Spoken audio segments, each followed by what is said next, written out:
ಈ ಕಾರ್ಯಕ್ರಮದ ಪ್ರಾಯೋಜಕರು ಜೈನ್ ಇರಿಗೇಷನ್ ಸಿಸ್ಟಮ್ಸ್ ಲಿಮಿಟೆಡ್, ಜಾಗತಿಕ ತುಂತುರು ಮತ್ತು ಹನಿ ನೀರಾವರಿ ಉಪಕರಣಗಳ ಉತ್ಪಾದಕರು, ಬೇಸಾಯ ತಂತ್ರಜ್ಞಾನ ನಿರೂಪಕರು ಹಾಗೂ ರೋಗರಹಿತ ಟಿಶ್ಯೂ ಕಲ್ಚರ್ ಗಿಡಗಳು. ವೀಕ್ಷಕರೇ ನಮಸ್ಕಾರ. ಇವತ್ತಿನ ಕೃಷಿ ಋಷಿ ಅಂಗಳದಲ್ಲಿ ಕಾರ್ಯಕ್ರಮಕ್ಕೆ ತಮಗೆ ಸ್ವಾಗತ. ವೀಕ್ಷಕರೇ, ನಾವಿವತ್ತು ಬೆಳಗಾವಿ ಜಿಲ್ಲೆಯ ಚಿಕ್ಕೋಡಿ ತಾಲೂಕಿನ ಶಿರ್ಗಾಂವ್ ಎಂಬ ಗ್ರಾಮಕ್ಕೆ ಬಂದಿದ್ದೇವೆ. ಇವತ್ತಿನ ಕಂತಿನಲ್ಲೂ ಸಹ ನಮ್ಮ ಜೈನ್ ಇರಿಗೇಷನ್ನ ಆಫೀಸರ್ ಆಗಿರುವಂತಹ, ಅಲ್ಲೇ ಬೆಳಗಾವಿ ಜಿಲ್ಲೆಯ ಮ್ಯಾನೇಜರ್ ಆಗಿರುವಂಥ ಶ್ರೀ ಭೀಮರಾಯ ನಾಯಕ್ ಸರ್ ಅವರು ಇಲ್ಲೊಂದು ನುಗ್ಗೆ ತೋಟಕ್ಕೆ ಕರ್ಕೊಂಡ್ಬಂದಿದ್ದಾರೆ. ಅವ್ರು ಹೇಳ್ತಾಯಿದ್ರು, ಈ ಸುತ್ತಮುತ್ತದಲ್ಲಿ ನೀವು ಎಲ್ಲಿ ನುಗ್ಗೆ ನೋಡಿದ್ರೂ ಸಿಗೋದಿಲ್ಲ, ಇಲ್ಲೇನಿದ್ರು ಬರೀ ವಿಳ್ಳೆದೆಲ್ಲೇ ಸಿಗುತ್ತೆ, ಕಬ್ಬು ಸಿಗುತ್ತೆ, ಅದು ಬಿಟ್ಟರೆ ತರಕಾರಿ ಬೆಳೆಗಳು ಸಿಗ್ತವೆ, ಅದು ಬಿಟ್ಟರೆ ಈ ಸ್ವಲ್ಪ ಮಹಾಗನಿ ಅಲ್ಲಲ್ಲಿ ಸ್ವಲ್ಪ ಸಾಗವಾನಿ ಮರಗಳನ್ನು ಹಾಕ್ಕೊಂಡಿದ್ದಾರೆ. ಅಂಥದ್ದು ಬಿಟ್ಟರೆ ಫಸ್ಟ್ ಟೈಮ್ ಈಗ ನುಗ್ಗೆ ಒಂದು ತೋಟ ಮಾಡಿದ್ದಾರೆ ಇವರು, ಎಫರ್ಟ್ ಹಾಕಿ ಇವ್ರನ್ನ ಸಂದರ್ಶನ ಮಾಡಿ ಅಂತ ಅವ್ರು ಹೇಳ್ತಾಯಿದ್ರು. ಹಾಗಾಗಿ ಇವತ್ತಿನ ಕಂತಿನಲ್ಲಿ ಈ ಒಂದು ನುಗ್ಗೆ ತೋಟ ಮಾಡಿರುವ ರೈತರಾಗಿರುವಂಥ ಶ್ರೀ ಪ್ರಕಾಶ್ ಉದ್ಗಟ್ಟಿ ಸರ್ ಅವ್ರನ್ನ ಮಾತಾಡಿಸಿ ಏನಕ್ಕೆ ಅವರು ಪ್ರಥಮವಾಗಿ ಈ ರೀತಿ ಒಂದು ನುಗ್ಗೆ ತೋಟ ಮಾಡಬೇಕು ಅಂತ ಅಂದ್ಕೊಂಡ್ರು, ನುಗ್ಗೆ ಬೆಳೆನೇ ಏನಕ್ಕೆ ಮಾಡ್ಬೇಕು ಅಂದ್ಕೊಂಡ್ರು, ಈಗ ನುಗ್ಗೆ ಬೆಳೆ ವಿಚಾರ ಬಂದಾಗ ಇದರಲ್ಲಿ ಯಾವ ರೀತಿಯ ಬೇಸಾಯ ಕ್ರಮಗಳನ್ನು ಮಾಡಬೇಕು, ಮಾರುಕಟ್ಟೆ ವ್ಯವಸ್ಥೆ ಬಂದಾಗ, ಯಾಕಂದರೆ ಈಗ ನಮ್ಮ ಮಾರುಕಟ್ಟೆಯಲ್ಲಿ ಈಗ ತಮಿಳುನಾಡು, ಗುಜರಾತ್, ಆಂಧ್ರ ಪ್ರದೇಶ್ ಇವು 3 ಕಾಂಪಿಟೇಷನ್ನು. ಮತ್ತು ಈಗ ನುಗ್ಗೆ ಏನಿದ್ರು ಒಂದು ಸೀಸನ್ ಆಗಿ, ಅಂದರೆ ಜನವರಿಯಿಂದ ಸ್ಟಾರ್ಟ್ ಆದರೆ ನಮ್ಮ ಬೇಸಿಗೆ ಕಾಲದಲ್ಲಿ ಪೂರ್ತಿ ನುಗ್ಗೆ ಬರುತ್ತೆ. ಆ ಕಾಂಪಿಟೇಷನಿಗೆ ಇದು ಮೀಟ್ ಆಗುತ್ತಾ, ಆ ಕಾಂಪಿಟೇಷನಿಗೆ ನಾವು ಹೊಂದ್ಕೋಬೇಕಾದ್ರೆ ಪ್ರೊಡಕ್ಷನ್ ಯಾವ ರೀತಿ ತೆಗಿಬೇಕು, ಯಾವ ರೀತಿ ಉತ್ತಮವಾಗಿ ನಾವು ಈ ನುಗ್ಗೆ ಕೃಷಿಯನ್ನು ಮಾಡಬೇಕು ಅನ್ನೋದ್ರ ಕುರಿತು ಇವರನ್ನು ಕೇಳಿ ತಿಳಿದುಕೊಂಡು ಬರೋಣ ಬನ್ನಿ. ಸರ್ ನಮಸ್ಕಾರ. ನಮಸ್ಕಾರ ಸರ್, ನಮ್ಮ ಫಾರಂ ಟಿವಿಯ ಕೃಷಿ ಋಷಿ ಅಂಗಳದಲ್ಲಿ ಕಾರ್ಯಕ್ರಮಕ್ಕೆ ತಮಗೆ ಸ್ವಾಗತ ಸರ್. ಸರ್, ನಾವು 2-3 ದಿನಗಳಿಂದ ನಾವು ಇಲ್ಲಿ ಬೆಳಗಾವಿ ಜಿಲ್ಲೆ ಚಿಕ್ಕೋಡಿ ತಾಲೂಕು ನಮ್ಮ ಶಿರ್ಗಾಂವ್ ಸುತ್ತಮುತ್ತ ತಿರುಗಾಡ್ತಾ ಇದ್ವಿ. 1-2 ದಿನಗಳ ಹಿಂದೆ ನಾವು ಎಲೆಬಳ್ಳಿ ತೋಟದ್ದು ಒಂದು ಸಂದರ್ಶನ ಮಾಡಿದ್ದೀವಿ ಸರ್, ಭೀಮಾ ಸರ್ ಅವ್ರದ್ದು ಮತ್ತು ಅವ್ರ ಗೆಳೆಯರದೆಲ್ಲ ಸೇರಿ. ನಮ್ಗೆ ಇವ್ರದ್ದೆಲ್ಲ ಸಂಪರ್ಕ ನಮಗೆ ಬೆಳಗಾವಿ ಜಿಲ್ಲೆಯ ಜೈನ್ ಇರಿಗೇಷನ್ನ ಮ್ಯಾನೇಜರ್ ಆಗಿರುವಂತಹ ಶ್ರೀ ಭೀಮರಾಯ ನಾಯಕ್ ಸರ್ ಅವರು ನಮಗೆಲ್ಲ ಸಂಪರ್ಕ ಮಾಡಿಕೊಡ್ತಾಯಿದ್ರು. ಅವರು ಕೂಡ ನಿಮ್ಮನ್ನು ಸಂಪರ್ಕ ಮಾಡಿಸ್ಕೊಟ್ರು ಸರ್. ನೀವು ಒಂದು ಅದ್ಭುತವಾದ, ಅದು ನಾವು ಇಂಥ ಒಂದು ಬರಗಾಲ ಜಾಗದಲ್ಲಿ ಒಂದು ನುಗ್ಗೆ ಕೃಷಿ ಮಾಡ್ತಾಯಿದ್ದೀರಾ ಅಂತ ಅವ್ರು ಹೇಳ್ತಾಯಿದ್ರು. ಅದರಲ್ಲೂ ಭಾಳ ಉತ್ತಮವಾಗಿ ಮಾಡಿದ್ದೀರಾ ಅಂತ ಹೇಳ್ತಾಯಿದ್ರು. ಹಾಗಾಗಿ ಇವತ್ತಿನ ಕಂತಿನಲ್ಲಿ ಸರ್, ನೀವು ಯಾವ ರೀತಿ ಒಂದು ನುಗ್ಗೆ ಕೃಷಿಯನ್ನು ಮಾಡ್ತಾಯಿದ್ದೀರಾ ಅಂತ ಒಂದು ಮಾಹಿತಿಯನ್ನು ರೈತರಿಗೆ ಕೊಡೋಣ ಸರ್. ಸರ್, ಮೊದಲನೇದಾಗಿ ಕೇಳೋದಾದರೆ ನಿಮ್ಮ ಕೃಷಿ ಹಿನ್ನೆಲೆಯನ್ನು ಹೇಳ್ತೀರಾ ಸರ್? ನೀವು ಎಷ್ಟು ವರ್ಷಗಳಿಂದ ಕೃಷಿ ಮಾಡ್ತಾಯಿದ್ದೀರಾ? ನಾನು ಕೃಷಿಗೆ ಬಂದಿದ್ರೆ 2008ರಿಂದ 2008ರಿಂದ ಮೊದಲಿಗೆ ನಾವು ಈ ಹೊಲದಲ್ಲಿ ದ್ರಾಕ್ಷಿ ಬೆಳಿತಿದ್ವಿ ರೀ. ಆಮೇಲೆ ದ್ರಾಕ್ಷಿ ತೋಟ ಇತ್ತು 5 ಎಕರೆ. ಅದಾದಮೇಲೆ 2014ರಿಂದ ಕಬ್ಬು ಬೆಳೆದ್ವಿ, 6 ವರ್ಷ ಕಬ್ಬು ಬೆಳೆದ್ವಿ. ಅದಾದಮೇಲೆ ಕಬ್ಬು ಬೆಳೆದಾಗ ಅಂದರೆ ಈ ಕಬ್ಬಿಗೆ ನೀರು ಸ್ವಲ್ಪ ಹೆಚ್ಚಿಗೆ ಬೇಕಾಗೋದು ರೀ. ನಮ್ಮ ಕಡೆ ಅಂದರೆ ನೀರಿನ ಅಭಾವ, ಅಂದರೆ ಮಾರ್ಚ್, ಏಪ್ರಿಲ್, ಮೇ ಬೇಸಿಗೆ ಕಾಲದಾಗ ನೀರದ ಅಭಾವ ಆಗೋದ್ರಿಂದ ಅದ್ರಾಗ ಇಳುವರಿ ಸ್ವಲ್ಪ ಅಂದರೆ ಸ್ವಲ್ಪ ಕಮ್ಮಿ ಆಗೋದ್ರಿ ಅಷ್ಟಿಗೆ. ಅದಕ್ಕಾಗಿ ನಾವು ಅಂದ್ರೆ ಒಂದು ವಿಚಾರ ಮಾಡಿ ನುಗ್ಗೆ ಬೆಳಿಬೇಕಂತ ಈ ವಿಚಾರದಾಗ ಬಂದ್ರಿ. ಆಮೇಲೆ ಎಲೆ ಬೆಳೆನೂ ಬೆಳಿತೀವಿ. ಸರ್, ಈಗ ಇಲ್ಲಿ ಸುತ್ತಮುತ್ತ ಯಾವ್ಯಾವ ಬೆಳೆಗಳನ್ನು ಮಾಡ್ತಾ ಇದ್ದಾರೆ ಸರ್? ಈಗ ನುಗ್ಗೆ ಇಲ್ಲಿ ನಾವು ಮಾಡಿರೋದು ನಾನು ಮೊದಲಿಗೆ ಹೌದು. ನೀರಿನ ಅಭಾವದಿಂದ ನಂದು ಪ್ಲ್ಯಾನ್ ಅಂದರೆ ನಂದೊಂದು ವಿಚಾರ ಅಂದರೆ ಕಬ್ಬಿನಕ್ಕಿಂತ ಉತ್ಪಾದನೆ ಹೆಚ್ಚಿಗೆ ಏನಾದರೂ ಮಾಡ್ಬೇಕಂತೇಳಿ, ಕಮ್ಮಿ ನೀರೊಳಗೆ ಹೆಚ್ಚಿಗೆ ಉತ್ಪಾದನೆ ಮಾಡ್ಬೇಕಂತ ಒಂದು ಏನೋ ಐಡಿಯಾದಿಂದ ಇದನ್ನ ಮಾಡಿಬಿಟ್ಟಿನಿ. ಓಕೆ. ಕಬ್ಬು, ಎಲೆ ಬೆಳೆ, ಆಮೇಲೆ ಬರ್ತಾ ನಾವು ತಂಬಾಕು ಬೆಳಿತೇವೆ. ತರಕಾರಿ ತರಕಾರಿ ಸ್ವಲ್ಪ ಕಮ್ಮಿ. ಮೇಜರ್ ವಾಣಿಜ್ಯಿಕವಾಗಿ ಯಾವ್ದು ಜಾಸ್ತಿ? ಕಬ್ಬು, ಆಮೇಲೆ ಎಲೆ ಬೆಳೆ ಜಾಸ್ತಿ. ಓಕೆ ಸರ್, ಈಗ ಎಲೆ ಬೆಳೆ ನೀವು ಮಾಡಿದೀನಿ ಅಂತ ಹೇಳಿದ್ರಿ. ಎಲೆ ಬೆಳೆ ಆದ್ಮೇಲೆ ನೀವು ಈ ನುಗ್ಗೆ ಕೃಷಿಗೆ ಬಂದಿರೋದು. ಸರ್, ಎಲೆ ಬಳ್ಳಿ ಹೋಲಿಕೆ ಮಾಡಿದ್ರೆ ಈ ನುಗ್ಗೆ ತೋಟ ಅಥವಾ ನುಗ್ಗೆ ಕೃಷಿ ಬೆಸ್ಟ್ ಅನ್ಸುತ್ತೆ. ಯಾಕಂದ್ರೆ ಇದಕ್ಕೆ ಲೇಬರ್ ಕಡಿಮೆ. ಅದಕ್ಕೆ ನೋಡ್ರಿ ಡೈಲಿ ಲೇಬರ್ ಬೇಕಾತ್ರಿ. ಇದಕ್ಕೆ ಲೇಬರ್ ಅಂದ್ರೆ ಹೆಂಗಿತ್ರಿ, ಲೇಬರ್ಗೇನು ಅಷ್ಟೊಂದು ಅವಶ್ಯಕತೆ ಇಲ್ಲ. ಮೇಜರ್ ಅಂದ್ರೆ ಒಂದು ಪಾರ್ಟ್ನಾಗ ಒಂದೊಂದು ಸೀಸನ್ಯಾಗ ಅಷ್ಟೇ ಲೇಬರ್, ಅಂದ್ರೆ ಈಗ ಗೊಬ್ಬರ ಹಾಕೋಬೇಕಾದ್ರೆ ಅವಾಗದ್ರಿ, ಕಟ್ಟಿಂಗ್ ಮಾಡ್ಬೇಕಾದ್ರೆ, ಚಟ್ನಿ ತಗೋ ಆ ಟೈಮ್ದಾಗ ಅಷ್ಟೇ ನಿಮ್ಗೆ ಲೇಬರ್ ಅವಶ್ಯಕತೆ ಇದೆ. ಸರ್, ಈಗ ಯಾವುದೇ ಒಂದು ಬೆಳೆ ಮಾಡ್ಬೇಕಾದ್ರೆ ಅದು, ಯಾಕಂದ್ರೆ ನೀವು ಮೊದಲನೇ ಬಾರಿ ಮಾಡ್ಬೇಕಾದ್ರೆ ಫಸ್ಟ್ ಯೋಚನೆ ಮಾಡಿದ್ರೆ ಮಾರ್ಕೆಟ್ ಆಗತ್ತಾ ಇಲ್ಲ ಅನ್ನೋದೇ ಫಸ್ಟ್ ತಲೆಗೆ ಬರುತ್ತೆ. ಯಾಕಂದ್ರೆ ಸುತ್ತಮುತ್ತ ಬೆಳೆದಿದ್ರೆ ಹೌದು ಬಿಡು ಅವ್ರು ಮಾಡ್ತಾ ಇದ್ದಾರೆ, ನಾವು ಅಲ್ಲಿ ಮಾಡೋಣ ಅಂತ ಐಡಿಯಾ ಬರುತ್ತೆ. ನೀವ್ ಹೆಂಗ್ ಮಾರ್ಕೆಟ್ ಸರ್ವೆ ಮಾಡಿದ್ರಿ? ನಾವು ಯಾವತ್ತು ನೋಡ್ರಿ ಮಾರ್ಕೆಟ್ ಸ್ಟಡಿನ ಮಾಡಿಲ್ರಿ. ನಾವು ಮೊದ್ಲೇನೋ ನಮ್ಗೆ ಹೊಲ್ದಾಗ ನಾವು ಬೆಳಿಬೇಕು ಅಷ್ಟೇ ನಾವು ವಿಚಾರ ಮಾಡೀವ್ರಿ. ಸೆಕೆಂಡ್ರಿ ನಾವು ಮಾರ್ಕೆಟ್ದು ಯಾವತ್ತು ಅಂದ್ರೆ ನಮ್ಮ ನಸೀಬ್ನಾಗ ಇತ್ತಂದ್ರೆ ಏನು ಬೇಕಾದ್ರೂ ಸಿಗ್ತೈತ್ರಿ. ಮಾರ್ಕೆಟ್ ನಾವು ಸ್ಟಡಿ ಯಾವತ್ತೂ ಮಾಡಿಲ್ಲ. ಮಾರ್ಕೆಟ್ ಸ್ಟಡಿ ಒಟ್ಟು ನಮ್ಗೆ ಬೆಳೆ ಒಂದೇ ಬೆಳೆಸೋದೇನ್ರಿ ನಮ್ಮ ಟಾರ್ಗೆಟ್ ಒಂದೇ, ನಮ್ಮ ನುಗ್ಗಿ ಬೆಳೆಸ್ಬೇಕಾಯ್ತು, ಅದು ಒಂದೇ ನಮ್ಮ ಪ್ಲ್ಯಾನಿಂದ ಮಾಡೀವಿ ನಾವು. ಆಮೇಲೆ ಮಾರ್ಕೆಟು ನಮ್ಗೆ ನೋಡ್ರಿ ನಾವು ಚಲೋ ಕ್ವಾಲಿಟಿ ಇತ್ತಂದ್ರೆ ನಮ್ಮ ಮಾರ್ಕೆಟ್ನಾಗ ರೇಟ್ ಸಿಗ್ತೈತಿ. ಅಂದ್ರೆ ಇಲ್ಲಿ ಸುತ್ತಮುತ್ತ ಯಾವ್ದು ಮಾರ್ಕೆಟ್ ಇಲ್ಲಿ ಹೋಗುತ್ತೆ? ನಮ್ಮ ಲೋಕಲ್ ನೋಡ್ರಿ ನಿಪ್ಪಾಣಿ, ಚಿಕ್ಕೋಡಿ, ಆಮೇಲೆ ನಾವು ಹೆಚ್ಚಿಗೆ ಕಳಿಸಿರೋದು ಬೆಳಗಾವ್ ಮಾರ್ಕೆಟ್. ಅಂದ್ರೆ ಮೇನ್ ಮಾರ್ಕೆಟ್ ಬೆಳಗಾವ್ ಮೂವ್ಮೆಂಟ್ ಇದೆ. ಓಕೆ, ಈ ಬೆಳಗಾವ್ ಮೂವ್ಮೆಂಟ್ ಡಿಸ್ಟಿಕ್ ಆದ್ರಿಂದ ಜಾಸ್ತಿ ಮೂವ್ಮೆಂಟ್ ಇರುತ್ತಲ್ಲ, ಇಲ್ಲಿ ಬಾರ್ಡರ್ ಸರ್ ಇದು. ಯಾಕಂದ್ರೆ ನಮ್ಮ ಮಹಾರಾಷ್ಟ್ರ ಮತ್ತೆ ಕರ್ನಾಟಕ ಮೂವ್ಮೆಂಟ್ ಹೆಂಗಾಗತ್ತೆ ಸರ್? ಯಾಕಂದ್ರೆ ಮೂವ್ಮೆಂಟ್ ನೋಡ್ರಿ ಇಲ್ಲಿಗೆ ಡೈಲಿ ಬೆಳಗಾವ್ ಮಾರ್ಕೆಟ್ನಾಗ ಡೈಲಿನೂ ಮಿನಿಮಮ್ ಏನಿಲ್ಲ ಅಂದ್ರೆ 10 ಟನ್ ವರೆಗೆ ಡೈಲಿ 10 ಟನ್ ನುಗ್ಗಿಕಾಯಿ ಮಾರ್ತಿದ್ರಿ. 10 ಟನ್ ಡೈಲಿ. ಅಷ್ಟು ಪೊಟೆನ್ಸಿಟಿ ಅಂದ್ರೆ ಅಷ್ಟು ಇದೈತ್ರಿ, ಭಾರಿ ಇದೈತ್ರಿ ಡಿಮಾಂಡ್. ಅಂದ್ರೆ ಈಗ ಮಹಾರಾಷ್ಟ್ರದಿಂದನೂ ಬರುತ್ತಾ ಈ ಕಡೆ? ಹೌದ್ರಿ, ಪಂಡ್ರಪುರ್ ಮೇಜರ್ ಅಲ್ಲಿಂದನೇ ಬರೋದು. ನುಗ್ಗಿ ಬರೋದು ಪಂಡ್ರಪುರ, ಮಹಾರಾಷ್ಟ್ರ. ಆಮೇಲೆ ಶಾರ್ಟ್ ಇದ್ದಾಗ ಪಂಡ್ರಪುರ, ಆಮೇಲೆ ತಮಿಳ್ನಾಡು, ಗುಜರಾತ್ ಆ ಕಡೆ ತಮಿಳ್ನಾಡು ಬರ್ತಿದ್ರಿ. ಓಕೆ ಸರ್, ಈಗ ಇನ್ನೊಂದು ಇದ್ರದ್ದು ಮುಖ್ಯ ನುಗ್ಗೆ ಕೃಷಿ ಅಂತ ಬಂದಾಗ ಕಾಂಪಿಟೇಟರ್ಸ್ ನಮಗೆ ತಮಿಳ್ನಾಡು ಸರ್. ಇದು ಈ ಮಾರ್ಕೆಟ್ ಸ್ಟ್ರಾಟಜಿ ಬೀಟ್ ಮಾಡೋದು ಹೆಂಗೆ ಸರ್? ಇದು ಮಾರ್ಕೆಟ್ ನೋಡ್ರಿ ಕ್ಲೈಮೇಟ್ ಯಾವಾಗ ನಮ್ಗೆ ಅಂದ್ರೆ ಹೆಂಗೆ ಇತ್ತು ಕೊಡ್ತೇನೆ ಇದು ಅಗ್ರಿಕಲ್ಚರ ಕ್ಲೈಮೇಟ್ ಅವ್ರಿಗೆ ಒಂದ್ಸಲ ಸಾಥ್ ಕೊಡಿದ್ರು. ಆಮೇಲೆ ಅವ್ರಿಗೆ ನಮ್ಗೆ ಕ್ಲೈಮೇಟ್ ಅಂದ್ರೆ ನಮ್ಗೆ ಮಳೆ ಹೆಚ್ಚಿಗೆ ಆಯ್ತು, ನಾವು ಫೇಲ್ ಆದಂದ್ರೆ ಅವ್ರಿಗೆ ಸಿಗೋದು, ಅವ್ರು ಫೇಲ್ ಆದ್ರ ಮೇಲೆ ನಮ್ಗೆ ಚಾನ್ಸ್ ಸಿಗೋದ್ರಿ. ಹಿಂಗಾಗಿ ಹೆಂಗಿತ್ರಿ ಕಾಂಪಿಟೇಷನ್ ಮಾಡಬೇಕ್ರಿ. ಯಾವುದು ನೋಡ್ರಿ ಅದು ರೇಟ್ ನೋಡಿ ನಾವು ಅದ್ರ ಬೆನ್ನ ಹತ್ತಿರ ನಾವು ಆಗಂಗಿಲ್ಲ. ನಮ್ಗೇನು ಟಾರ್ಗೆಟ್ ಗೊತ್ತೇನ್ರಿ, ನಮ್ಮ ಕ್ವಾಲಿಟಿ ಅಂದ್ರೆ ಬೆಳೆ ಬೆಳೆಸ್ಬೇಕು ಅಷ್ಟೇ, ಅದು ಒಂದೇ ನಮ್ಗೆ ಟಾರ್ಗೆಟ್ ಮೇನ್, ಅದು ಒಂದೇ.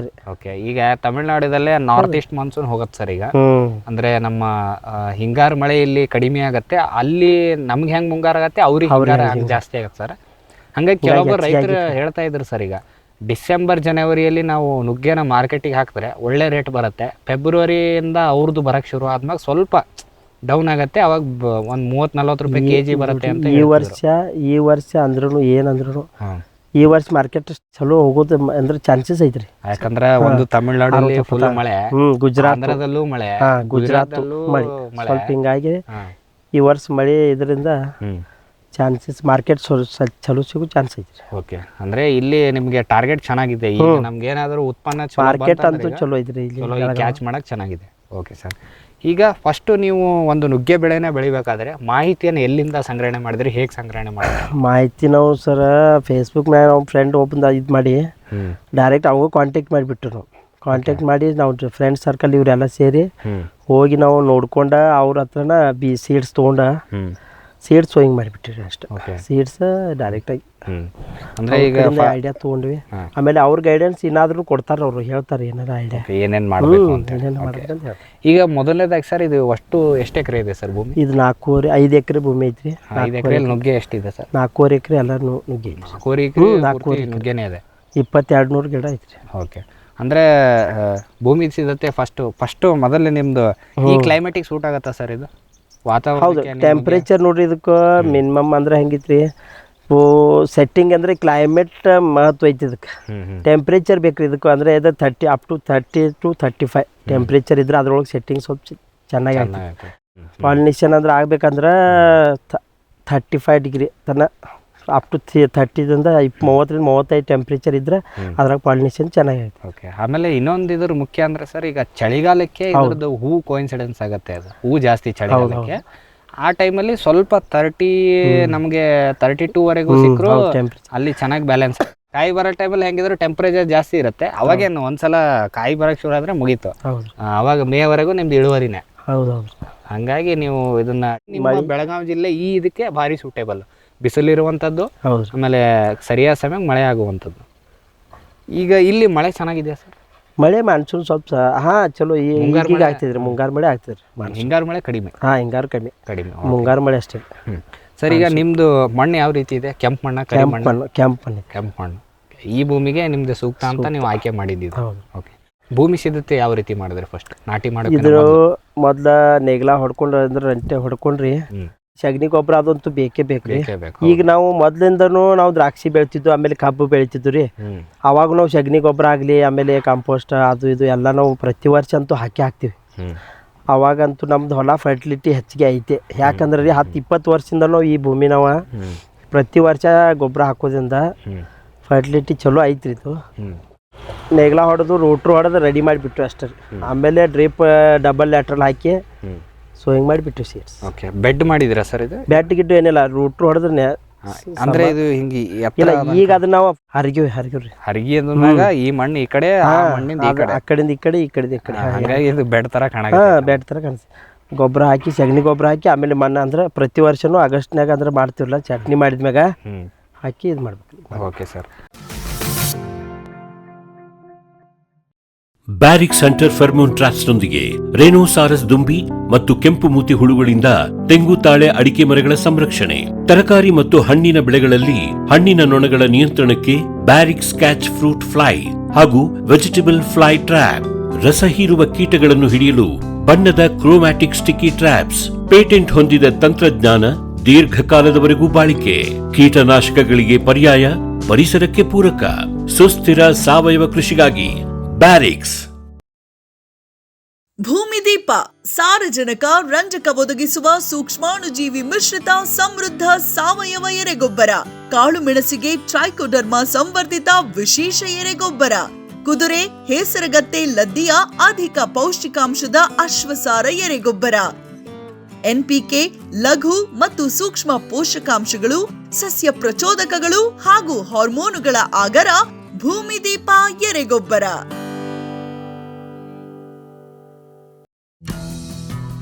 ಜೈನ್ಸ್ ಜಗತ್ತಿನ ಅತಿದೊಡ್ಡ ಅಂಗಾಂಶ ಕೃಷಿ ಪ್ರಯೋಗಾಲಯ ಹಾಗೂ ಟಿಸಿ ಗಿಡಗಳ ಉತ್ಪಾದಕರು.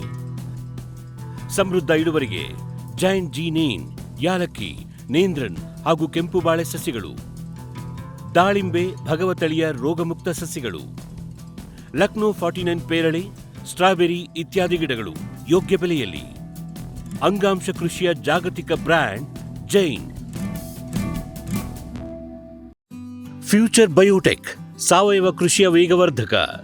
ಪೋಷಕಾಂಶ ಪೂರೈಕೆಗೆ ಎನ್ಪಿಕೆ ಕಲ್ಚರ್, ವ್ಯಾಮ್, ಪಿಎಸ್ಪಿ ಮತ್ತು ಕೆಎಂಬಿ. ಜೈವಿಕ ರೋಗ ಕೀಟ ನಿಯಂತ್ರಣಕ್ಕೆ ಟ್ರೈಕೋಡರ್ಮಾ, ಸೂಡೋಮೊನಾಸ್. ಸಾವಯವ ಗೊಬ್ಬರ ಉತ್ಪಾದನೆಗೆ ಕಾಂಪೋಸ್ಟ್ ಕಲ್ಚರ್. ಹೂವು ಕಾಯಿ ಉದುರುವ ಸಮಸ್ಯೆಗೆ ಕಾಮಧೇನು ಮತ್ತು ಸತ್ವ. ಮಣ್ಣಿನ ಆರೋಗ್ಯ ವೃದ್ಧಿಗೆ ಫ್ಯೂಚರ್ ಬಯೋಟೆಕ್, ಧಾರವಾಡ.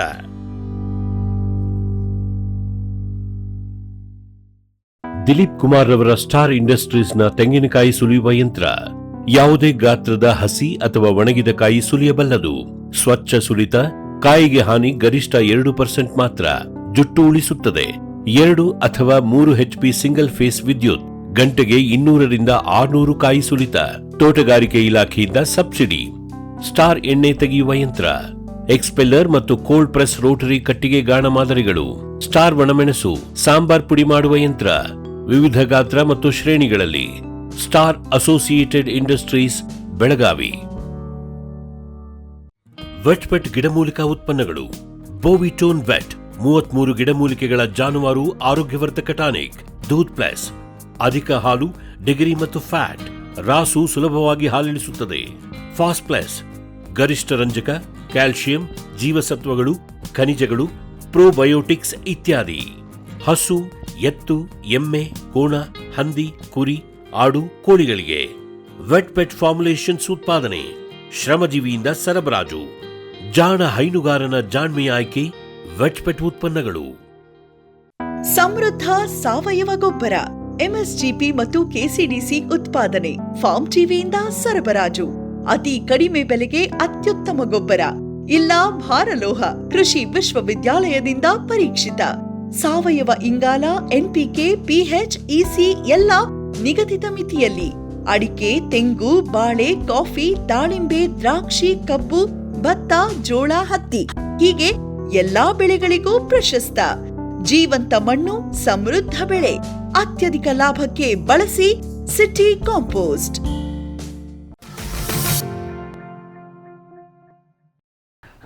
ಫಸ್ಟ್ ನೀವು ಬೀಜನೇ ತಂದು ಡೈರೆಕ್ಟ್ ನಾಟಿ ಮಾಡಿದ್ದು, ಪಾಲಿ ಬ್ಯಾಗ್ನಾಗ ತಂದು ನಾಟಿ ಮಾಡಿದ್ದು? ಅದೇನು ಮಾಡಬಾರ್ದು. Okay, direct seed sowing. ಯಾವುದು ತಳಿ ಸೀಡ್ ಸೋಯಿಂಗ್? ಓಡಿಸಿ ಅಂತ ಇದೆ.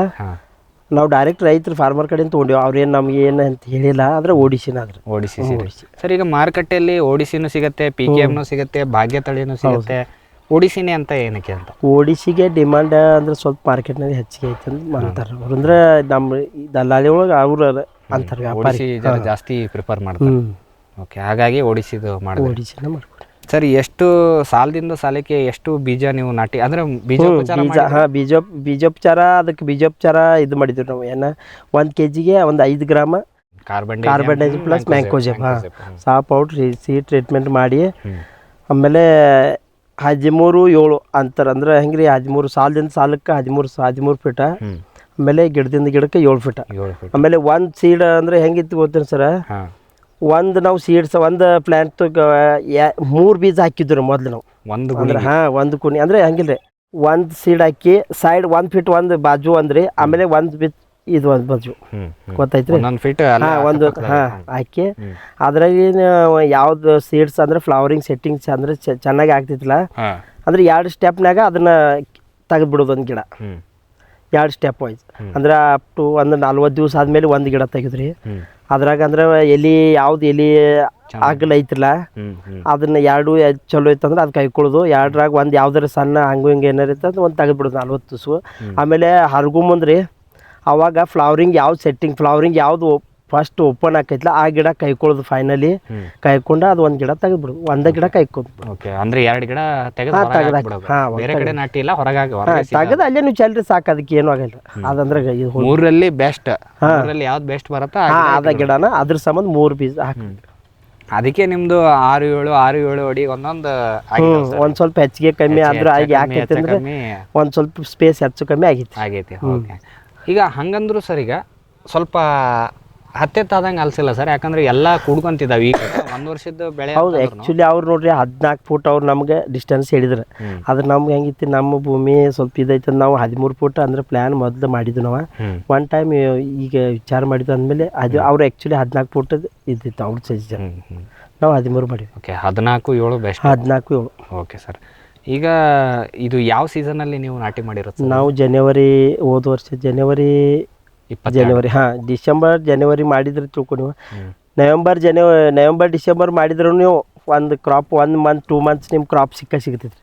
ಅಂದ್ರೆ 4-5 ತಿಂಗಳ ಒಂದು 4 ತಿಂಗಳ ಆದ್ಮೇಲೆ ನಿಮ್ಗೆ ಕ್ರಾಪ್ ಫ್ಲವರಿಂಗ್ ಸೆಟ್ಟಿಂಗ್ ಆಗಿ ಮೇ ಜೂನಲ್ಲಿ ನಿಮ್ಗೆ 1 ತಿಂಗಳು 2 ತಿಂಗಳು ನವೆಂಬರ್ ಡಿಸೆಂಬರ್ ಮಾಡಿದ್ರೆ ಮೇ ಜೂನ್ಯಾಗ ನೀವು 1 ತಿಂಗಳು 2 ತಿಂಗಳು ನಿಮ್ಮ ಕ್ರಾಪ್ ಅದು ಹಾರ್ವೆಸ್ಟಿಂಗ್ ಬರತೈತಿ. ಹಿಂಗಾಗಿ ಹೆಂಗಿತ್ತು ಅಂದ್ರೆ ರೀ ಮುಂದಿನ ಪ್ರಿಪ್ರೇಷನ್ ಅಂದ್ರೆ ಒಂದು ಫಸ್ಟ್ ಕ್ರಾಪ್ ಬಂತಂದ್ರೆ ಆಮೇಲೆ ಮನುಷ್ಯ ಧಾಡಸ್ ಬರ್ತೈತ್ರಿ ಅವ್ರಿಗೆ ರೈತರಿಗೆ. ಅದಕ್ಕೆ ನವೆಂಬರ್ನಾಗ ಮಾಡಿದ್ರೆ ಭಾಳ ಉತ್ತಮ. ಅಂದ್ರೆ ನವೆಂಬರ್ ಮಾಡಿದ್ರೆ ಮೇ ಜೂನ್ಯಾಗ ಒಂದು ಕ್ರಾಪ್ ಸಿಗ್ತೈತಿ. ನೀರಿನ ವ್ಯವಸ್ಥೆ ಏನು ಸರ್? ಫಸ್ಟಿಗೆ ಡಬಲ್ ಡ್ರಿಪ್ ಹಾಕಿದ್ರೆ ಅದು ಹಂಗೆ ಅಂದ್ರೆ ಡಬಲ್ ಎಲ್ಲ ಮಾಡ್ತೀರಾ ಹಂಗೆ? ಅದಕ್ಕೆ ಎಲ್ಲಾನು ಅಂದ್ರೆ ಡಬಲ್ ಅಂದ್ರೆ ಫಸ್ಟ್ ಸ್ಟಾರ್ಟಿಂಗ್ ಸಿಂಗಲ್ ಹಾಕ್ಬೋದು, ಆಮೇಲೆ ಡಬಲ್ ಹಾಕೋದು ಕಾರಣ ಅಂದ್ರೆ ನಾವು ಇದು ಕಬ್ಬಿಗೆ ಐತ್ಲ ಅದೇ ಡ್ರಿಪ್ ನಾವು ಇದಕ್ಕೆ ಹಾಕಿಬಿಟ್ಟಿವಿ. ಅಂದ್ರೆ ಒಂದು ಡ್ರಿಪ್ಪರ್ ಯಾವತ್ತು ಒಂದು ಹೋಲ್ ಬಂದಾಗಲಿ ಮಾಡಲಿ ಏನಾದ್ರೆ ಡಬಲ್ ಹಾಕಿಬಿಟ್ಟಿವಿ ನಾವು. ಓಕೆ, ಈಗ ನೀರಾವರಿ ವ್ಯವಸ್ಥೆ ಹೆಂಗೆ ಕೊಡೋದು ಸರ್ ಇದಕ್ಕೆ? ನಾವು ಬೋರ್ ಅಂದ್ರೆ ನೀರು ಭಾಳ ಕಮ್ಮಿ ನೀರು ಹತ್ತಿದ್ರಿ. ಸ್ಟಾರ್ಟಿಂಗ್ ಅಂತೂ 15-20 ನಿಮಿಷ ಅಷ್ಟೇ, ಅರ್ಧ ತಾಸು ತನ ಅಷ್ಟೇ. ಅಪ್ ಟು ಅಂದ್ರೆ 1 ತಿಂಗಳು ಅದು 1 ತಿಂಗಳ ತನೂ ಅರ್ಧ ತಾಸು ಹೊರಗೆ ಅಷ್ಟೇ ನೀರು ಬಿಡ್ಬೇಕ್ರಿ. ಅದಾದ್ಮೇಲೆ ಹೆಂಗೈತಿ ಗ್ರೋತ್ ಆದ್ಮೇಲೆ ಆ 1 ತಾಸು 1.5 ತಾಸು ಹೆಚ್ಚಿಗೆ ಮಾಡ್ಕೊಂತ ಹೋಗೋದ್ರಿ. ಓಕೆ, ಎಷ್ಟು LPA ಇದೆ ಸರ್ ನಿಮ್ಮ ಡ್ರಿಪ್ ಇದು? ಇದು ತಾಸಿಗೆ ಎಷ್ಟು ನೀರು? 4 ಲೀಟರ್. 4 ಲೀಟರ್ ನೀರು ಬೀಳುತ್ತೆ. ಆ ಲೆಕ್ಕಕ್ಕೆ ನೀವು ಭೂಮಿದು ಇದು ನೋಡಿಕೊಂಡು ಬಿಡ್ತೀರಿ ಅಷ್ಟೇ. ಓಕೆ ಸರ್, ಇದು ನೀರಾವರಿ ವ್ಯವಸ್ಥೆ ಆಯಿತು. ಇದಾದ್ಮೇಲೆ ಈಗ ಒಂದ್ಸಲ ನಾಟಿ ಮಾಡಿದ್ಮೇಲೆ ನೀವು ಹೇಳಿದ್ರಿ ಸರ್, ಈಗ ನವೆಂಬರಿಗೆ ನಾಟಿ ಮಾಡಿದಾಗ ಒಂದು ನಿಮಗೆ ಒಂದು ಕ್ರಾಪ್ ತೆಗೆದ್ಮೇಲೆ ಇದು ಪ್ರೂನಿಂಗ್ ಮಾಡ್ಬೇಕು. ಪ್ರೂನಿಂಗ್ ಮಾಡ್ಬೇಕು. ಆಗಸ್ಟ್ಗೂ ಮಾಡ್ಬೋದು. ನಮ್ಗೆ ಮಾನ್ಸೂನ್ ಹೆಚ್ಚಿಗೆ ಇರೋದ್ರಿಂದ ನಾವು ಆಗಸ್ಟ್ಗೆ ಮಾಡಿವಿ. ಆದ್ರೆ ನಮ್ಮ ಫ್ರೆಂಡ್ ಅವರು ಜುಲೈನಾಗ ಮಾಡಿದ್ರು. ನೀವು ಅಂದ್ರೆ ಹೆಂಗಿತ್ರಿ ಇದು ಪ್ರೂನಿಂಗ್ ಮಾಡಿ 100 ದಿವಸ ಆದ್ಮೇಲೆ ನಿಮ್ಗೆ ಅದು ಇದು ನಮ್ಮ ಸ್ಟೆಮ್ ಇದಾಗಬೇಕ್ರಿ. ಏನ್ರಿ ಬಲಿಬೇಕ್ರಿ. ಅದು ಅಂದ್ರೆ ಅದು ಅದ್ರೊಳಗೆ ಇದಾಗ್ತದೆ ಅಂದ್ರೆ ಅದು ಬೆಳೀತಂದ್ರೆ ಅವಾಗ ಸೆಟ್ಟಿಂಗ್ ಸ್ಟಾರ್ಟ್ ಆಗೋದು, ಫ್ಲವರಿಂಗ್ ಸೆಟ್ಟಿಂಗ್. ಅಂದ್ರೆ 100 ದಿನ ಬೇಕಾ ಸರ್? ಚಾಟ್ನಿ ಮಾಡಿ 100 ದಿನಕ್ಕೆ ಹೂ ಸ್ಟಾರ್ಟ್ ಆಗುತ್ತೆ. 70-80 ದಿವಸ. ಈಗ ನೋಡ್ರಿ ನಮ್ದು ಆಗಸ್ಟ್ 15ಕ್ಕೆ ನಾವು ಮಾಡಿ, ಅದ್ರಾಗೂ ಸ್ವಲ್ಪ ಮಳೆ ಹೆಚ್ಚಿಗೆ ಆಯ್ತು ಅಂತಲೇ ಸ್ವಲ್ಪ ಲೇಟ್ ಆಗುತ್ತೆ. ಓಕೆ, ಸ್ವಲ್ಪ ಡ್ರೈ ಇರೋ ಟೈಮ್ನಾಗೆ ಸ್ವಲ್ಪ ಚಾಟ್ನಿ ಮಾಡೋದು. ಅದೇ ಆ ಚಾಟ್ನಿ ಮಾಡೋ ಟೈಮ್ನಾಗ ಹೆಂಗೆ ಚಾಟ್ನಿ ಮಾಡ್ತೀರಿ ಸರ್? ಈಗ ಒಂದು ಕ್ರಾಪ್ ತೆಗಿತೀರಾ, ಎಂಥ ರೆಂಬೆ ಕೊಂಬೆಗಳನ್ನು ಹೊಳ್ಕೊಂತೀರಿ? ಯಾಕಂದ್ರೆ ನಾವು ನೋಡ್ತಿರಂಗೆ ನೀವು ಮೇನ್ ಸ್ಟೆಮ್ಮೇ ಹಾರಿಸ್ಬಿಟ್ಟಿದ್ದೀರ. ಹೌದು, ಮೇನ್ ಸ್ಟೆಮ್ ಆರಿಸೋದ್ರಿ. ಆಮೇಲೆ ಬ್ರಾಂಚಸ್ ಇರ್ತೈತಿಲ್ಲ, ಅದನ್ನ ಇದು 1 ಫೂಟ್ 1.5 ಫೂಟ್ ಬಿಟ್ಕೊಂಡ 4 5 6 ಸ್ಟೆಮ್ ಬ್ರಾಂಚಸ್ ಅಂದ್ರೆ ನೆಲಕ್ಕೆ 1 ಫೂಟ್ ಗಿಡ ಬಿಟ್ಟು 1 ಫೂಟ್ ಬಿಡ್ಬೇಕು ತಳಗಿಂದ ಎಲ್ಲಾನು. ಮ್ಯಾಗಿನೂ 4 5 ಹಿಂಗ ಈ ತರ ಅಂದ್ರೆ ಹೆಂಗ್ರಿ, ಈಗ ಸೈಡ್ ಎಲ್ಲಾನು ಬ್ರಾಂಚ್ ಹಿಂಗ ಆಗ್ಬೇಕು ಅಂದ್ರೆ ಗಿಡ ಹೂವಿನ ಟೈಪ್ ಅಂದ್ರೆ ಈಗ ನಡುವಿಂದ ಎಲ್ಲಾನು ಬಿಟ್ಟು ತೆಗೆದು ಹಾಕೋದ್ರಿ. ಈ ಟೈಪ್ ಅಂದ್ರೆ ಗಿಡ ಮಾಡ್ಬೇಕು ನಾವು, ರೌಂಡ್ ಶೇಪ್ ಆಗ್ಬೇಕು. ಮ್ಯಾಲಿಂದ ನಿಂತ ನೋಡಿದ್ರೆ ಸೈಡ್ ಹೋಗ್ಬೇಕು, ಗ್ಯಾಪ್ ಇರ್ಬೇಕು, ಗ್ಯಾಪ್ ಕಾಣಬೇಕು, ಗಾಳಿ ಬೆಳಕು ಆಡಂಗೆ ನೀಟಾಗಿ ಸ್ವಲ್ಪ ಗ್ಯಾಪ್ ಅಲ್ಲಿ ಎಲ್ಲಾ ಕಡೆಯಿಂದ ಆ ತರ ನಾವು ಆ ತರ ಚಾಟ್ನಿ ಮಾಡ್ಕೊಂಡು ಹೊಡಿಬೇಕು. ಆ ಒಂದು ಕಾಂಡಕ್ಕೆ ಹೂ ಬಿಡತ್ತೆ. ಓಕೆ ಸರ್, ಈಗ ಅದಿಷ್ಟೇ ಮಾಡೋದು, ಅದು ಬಿಟ್ರೆ ಏನೇನು ಮಾಡೋದಿಲ್ಲ. ಈ ಕಟ್ ಮಾಡಿದ್ಮೇಲೆ COC ಪೇಸ್ಟು ಗಿಷ್ಟು ಏನಾದ್ರು ಬೆಳಿತೀರಾ? ಏನಿಲ್ಲ, ಆ ಸ್ಪ್ರೇ ತಗೋತೀವಿ ಅಷ್ಟೇ. COC ಸಾಪದು ಸ್ಪ್ರೇನ ತಗೋಬೇಕಷ್ಟೇ. ಸ್ಪ್ರೇನ ಆ ಟೈಮ್ ಬ್ಯಾಕ್ಟೀರಿಯಾ ಸಾಪು ಇದು ತಗೊಳ್ಳೋದು, ಸ್ಪ್ರೇಗಳು ಇದಾವ್ರಿ, ಸ್ಪ್ರೇನ ತಗೋಬೇಕು. ಓಕೆ, ಮಳೆಗಾಲದಾಗ ಸ್ವಲ್ಪ ಸ್ಪ್ರೇ ತಗೋಕಾಗ್ತೈತಿ. ಟೆಂಪ್ರೇಚರ್ ಆಯ್ತಂದ್ರೆ ಅವಾಗೇನು ಅಷ್ಟೊಂದನ್ನು ಅವಶ್ಯಕತೆ ಇರಂಗಿಲ್ಲ ರೀ, ಆದರೂ ಬೇಕು, 10 ದಿವ್ಸಗೂ ಒಂದ್ಸಲ ಬೇಕು. Okay sir. ಸರ್, ಇದರಲ್ಲಿ ಕಳೆಗಳ ನಿರ್ವಹಣೆ ಯಾವ ರೀತಿ ಮಾಡ್ತೀವಿ ಸರ್? ಇದು ಭಾಳ ಮಹತ್ವ ಅಂದ್ರೆ ಅದರ ನುಗ್ಗಿ ಒಳಗೆ ಅದು ಒಂದರಿ. ಯಾಕಂದ್ರೆ ಇದ್ರೊಳಗೆ ಕಳೆನಾಶಕ ಒಟ್ಟಿಗೆ ಅಂದ್ರೆ ಸಮೀಪ ಅಂದ್ರೆ ಅದು ಪಂಪ್ ಸ್ಪ್ರೇಯರು ನಡೆಯಂಗಿಲ್ಲ ರೀ. ಆ ಸ್ಪ್ರೇ ನೀವು ಕಳೆನಾಶಕ ಹೊಡೆದ ನೀವು ಸ್ಪ್ರೇಯರ್ ತಂದು ಅದರಿಂದ ಹೊಡೆದ್ರೂ ಅದ್ರಿಂದ ಇಫೆಕ್ಟ್ ಆಗ್ತೈತಿ. ಅದ್ರಾಗೂ ಇದು ಒಂದು ಹನಿನೂ ಮುಟ್ಸಂಗಿಲ್ಲ, ಒಟ್ಟ ನಡೆಯಂಗಿಲ್ಲ ರೀ. ಅದು ಒಂದು ಭಾಳ ಮಹತ್ವ. ಇದಕ್ಕೆ ಹೆಂಗೈತಿ, ಕೈಯಿಂದ ತೆಗಿಬೇಕು. ಲೇಬರ್ ಅದು ಒಂದ್ಸಲ ಬೆಳೆವರೆಗೂ ಸರ್, ಒಂದ್ಸಲ ಬೆಳೆದ ನೆರಳಾದ್ರೆ ಆ ನೆರಳಿಗೆ ಏನು ಭಾಳ ಮಹತ್ವ ಅಂದ್ರೆ ಅದು ಒಂದು ಕೆಲಸ ಐತಿ. ಕಳೆನಾಶಕ ಒಟ್ಟ ನಡೆಯಂಗಿಲ್ಲ. ಅಂದ್ರೆ ನಾವು ಏನು ಸ್ಪ್ರೇ ಮಾಡ್ತೀವಿ ಕ್ಲೀನ್ ಇಟ್ಕೋಬೇಕು ಎಲ್ಲ ನೀಟಾಗಿ. ಬಟ್ ಅದು ಒಂದು ಭಾಳ ಮಹತ್ವ ಐತಿ, ಕಳೆನಾಶಕ ನಡೆಯಲ್ಲ.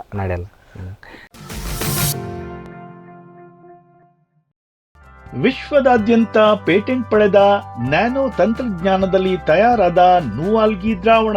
ನೂವಾಲ್ಗಿ ಉಪಯೋಗಿಸಿದ ಮೇಲೆ ತುಂಬ ಇಳುವರಿನೂ ಬಂದಿದೆ. ಕಾಳು ಮೆಣಸಿಗಂತೂ ಭಾಳ ಚೆನ್ನಾಗಿ ಬರುತ್ತೆ, ರೇಷ್ಮೆ ಎಲೆನೂ ಚೆನ್ನಾಗಿ ಬರ್ತದೆ, ಗಿಡಗಳು ತುಂಬ ಚೆನ್ನಾಗಿ ಬೆಳವಣಿಗೆ ಆಯಿತು. ಯಾವುದೇ ರಾಸಾಯನಿಕ ಅಥವಾ ವಿಶೇಷ ಗೊಬ್ಬರಗಳ ಗೊಡವೆ ಇಲ್ಲದೆ ಎಲ್ಲ ಬೆಳೆಗಳಲ್ಲಿ ಉತ್ತಮ ಗುಣಮಟ್ಟದ ಅಧಿಕ ಫಸಲನ್ನು ಪಡೆಯಿರಿ. ಯಾವಾಗಲೂ ನನ್ನ ಇರೋವರೆಗೂ ನೂವಾಲ್ಗಿ ಅಂತೂ ಬಿಟ್ಟು ಬಾಳಲ್ಲ ಅಂತ ಒಂದು ಭರವಸೆ ಕೊಡ್ತೀನಿ. ವೆಟ್ ಗಿಡಮೂಲಿಕಾ ಉತ್ಪನ್ನಗಳು. ಮೇಷ ಟಾನಿಕ್, ಕುರಿ ಮತ್ತು ಆಡುಗಳ ಒತ್ತಡ, ರೋಗ, ಕ್ರಿಮಿ ನಿವಾರಕ, ಹೆಚ್ಚಿನ ಬೆಳವಣಿಗೆ. ಕುಕ್ಕುಟ ಟಾನಿಕ್, ಕಡಿಮೆ ಆಹಾರ, ಉತ್ತಮ ಆರೋಗ್ಯ, ಕೋಳಿಗಳ ಅಧಿಕ ಬೆಳವಣಿಗೆ. ಕೆಚ್ಚಲು ಕೇರ್, ಕೆಚ್ಚಲು ಬಾವು ಬರದಂತೆ ತಡೆಯಲು, ಬಂದರೆ ಬಾವು ನೋವು ಶಮನಕ್ಕೆ. ವೆಟ್ ಉತ್ಪಾದನೆ, ಶ್ರಮಜೀವಿಯಿಂದ ಸರಬರಾಜು. ಜಾಣ ಹೈನುಗಾರನ ಜಾಣ್ಮೆಯ ಆಯ್ಕೆ ವೆಟ್ ಉತ್ಪನ್ನಗಳು.